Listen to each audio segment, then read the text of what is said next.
what's up you guys? It's Scott with Everyday Home Repairs and progressing through some of the final steps to a small kitchen rehab project. And one of those steps is updating the electrical.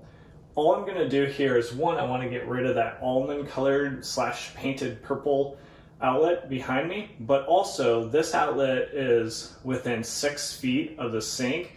So at least in my area, according to the National Electrical Code or NEC code, this needs to be a GFCI outlet opposed to a standard outlet. So if there were to be a fault, this trips and it reduces or eliminates the risk of being electrocuted. Additionally, this outlet is the first in a series or daisy chain of 3 outlets. So putting the GFCI here and then putting 2 standard outlets downstream, this GFCI will protect those other 2 outlets as well. So let's jump in and show you what tools you're going to need.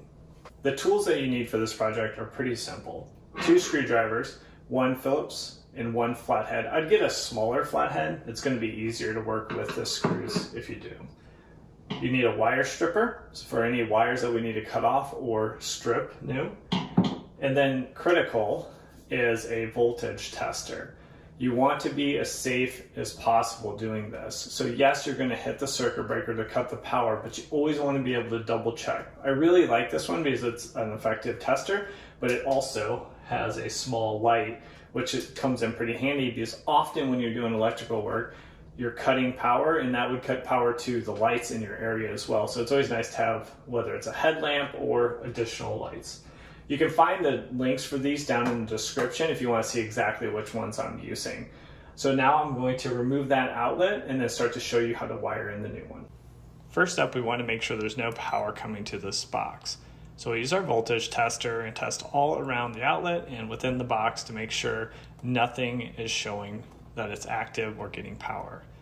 Once that's confirmed, we can remove the outlet and actually look at the wiring and seeing what we're dealing with. Specifically, this setup has 2 pigtails, the red one here, which is hot. Yours is most likely black, which is a more common color for the hot side. Now taking that ground off, I didn't want to snip it because it actually is pretty short already, so I want to save it at the length it is.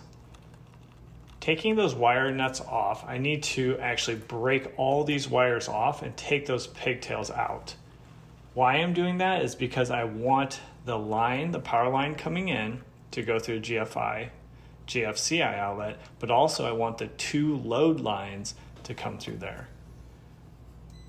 Now confirming which one is the load line, I turn the circuit back on, carefully testing to see which red wire, there it is showing power. What that will confirm is this is my line. So you'll see on the back of the GFCI, it's labeled line and load. This one is my line. And now getting back to the box, turning the circuit off, just making sure again, no power before I start to wire this in. Now I'll straighten all these wires out. I don't have a lot of extra, so I don't want to snip them off and then restrip them. I'm just going to straighten them out. And that's because we'll be pushing those into the back of the, you'll see those holes there, pushing them in the back and then tightening down the screws. And we'll start with this line side, which we just confirmed which wires those were. Now we do need access to the load side, so you got to take that label off, and we'll be using all 4 of those holes. Overall, this is pretty straightforward. You're just going to push the stripped wire into the hole and then make sure that it is tight with a pull test after you tighten the screw. Then we'll just repeat the same thing on the neutral side. So making sure that it's fully inserted into the hole and then tightening that screw down, ending with a pull test. That finishes up the line side of this outlet. And then now we'll move on to the load side, which is going to have 4 wires. That's 2 red wires, which are the hot wires, and 2 white or neutral wires that we'll need to insert in. It's going to be the same process, but you need to insert both wires into the hot side before tightening. But let's take a closer look. How does this work? those holes there, you'll see you'll insert the wire in, but you need to make sure that little plate inside is down. So you push the wire in, and then you'll start to tighten the screw, which will pull the plate in, clamping the wire into place and making a solid connection. So the hots are completed, and then we'll do that same thing, inserting both of the neutrals in. And these are kind of the tightest part of it because one of those is pretty short. So I get those in place, secure the screw down, and then that will be it for the hot and neutral side of the outlet. So we'll just finish up with the ground wire, get that tightened down.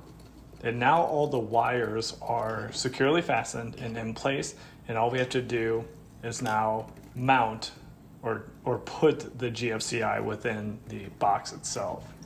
When you have this many wires going into one outlet, it is a bit to get the outlet straightened out and in place. So take your time.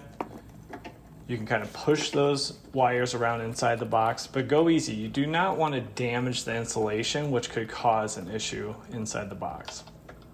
So I'll tighten it down partially and start to straighten out the outlet, centering it up, but then also making sure that it's not crooked inside the box.